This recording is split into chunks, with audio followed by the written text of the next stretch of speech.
সালমান শাহ এক ক্ষণজন্মা বাংলার মহানায়ক। এমন এক মহানায়ক আর কবে জন্ম নেবে কে জানে।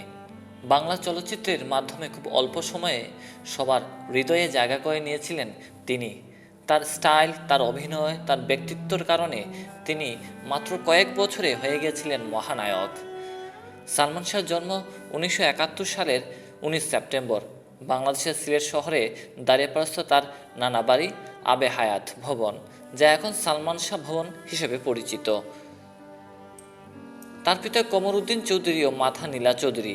তিনি পরিবারের বড় ছেলে, যদিও তার জন্মনাম শাহরিয়ার চৌধুরী ইমন, কিন্তু চলচ্চিত্র জীবনে তিনি সবার কাছে সালমান শাহ বলেই পরিচিত ছিলেন।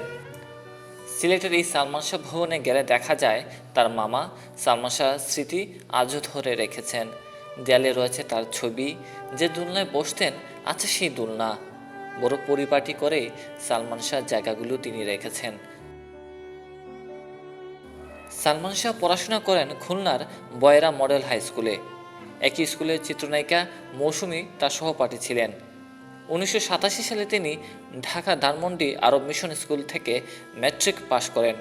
পরে আদমজী ক্যান্টনমেন্ট কলেজ থেকে ইন্টারমিডিয়েট ও ধানমন্ডি মালেক সায়েন্স কলেজে, যেটা বর্তমানে ডক্টর মালিকা বিশ্ববিদ্যালয় কলেজ, থেকে বিকম পাশ করেন। সালমান শাহ 12 আগস্ট 1992 সালে সামিরা হককে বিয়ে করেন। প্রখ্যাত চলচ্চিত্র পরিচালক সোহানুর রহমান সোহানের হাত ধরে সালমান শাহ চলচ্চিত্রে অভিনয় করার সুযোগ পান।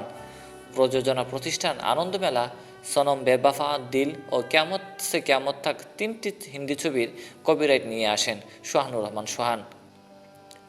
এই 3টি ছবির যে কোনো একটি বাংলা পুনর্নির্মাণ করার জন্য, কিন্তু তিনি উক্ত ছবিগুলোর জন্য উপযুক্ত নায়ক নায়িকা খুঁজে না পেয়ে সম্পূর্ণ নতুন মুখ দিয়ে ছবি নির্মাণের সিদ্ধান্ত নেন।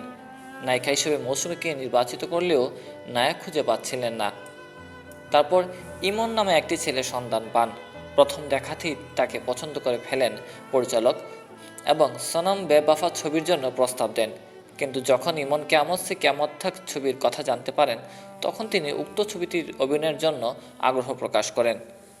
তার কাছে কিয়ামত সে কিয়ামত ছবি এতই প্রিয় ছিল যে তিনি মোট 26 বার ছবিটি দেখেছেন বলে পরিচালককে জানান। শেষ পর্যন্ত পরিচালক সোহানুর রহমান সোহান তাকে নিয়ে কিয়ামত থেকে কিয়ামত চলচ্চিত্রটি নির্মাণের সিদ্ধান্ত নেন। তারপর থেকেই সালমান শাহ মানুষের হৃদয়ে বাস করতে শুরু করেন। তবে 1996 সালের 6 সেপ্টেম্বর হঠাৎ জানি কি হলো, সবাইকে ছেড়ে প্রিয় সালমান শাহ চলে গেলেন না ফেরার দেশে। আজও সকলের মনে একটাই প্রশ্ন, কেন চলে গেলেন মহানায়ক সালমান শাহ?